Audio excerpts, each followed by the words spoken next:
सिंधुदुर्गात आपण आलोय। सिंधुदुर्ग जिल्ह्याला मुसळधार पावसानं झोडपलाय। गड नदी, तेरेखोल या प्रमुख नद्यांच्या पाणी पातळीत मोठी वाढ झाली आहे। तर कुडाळमधील भंगसाळ नदीलाही पूर आलाय, त्यामुळे कुडाळ शहरातून जाणाऱ्या मार्गावरती पाणी आलेलं आहे। भैरववाडीच्या झोपडपट्टीत पुराचं पाणी शिरलंय। कणकवली आचरा मार्गावरती पाणी आल्यामुळे वाहतूक बंद झाली होती।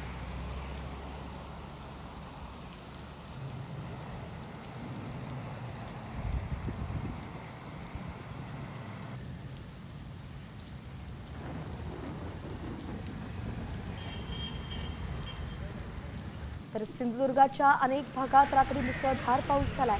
पावसाचा फटका कुडाळ तालुक्यालाही बसलाय। कुडाळ भैरववाडी इथल्या झोपड्यांमध्ये पाणी शिरलं। भंगसाळ नदीला पूर आला आणि त्यामुळे ही दृश्य समोर आलं। दरम्यान सकाळपासून पावसानं विश्रांती घेतल्यामुळे पाणी ओसरायलाही आता सुरुवात झाली आहे।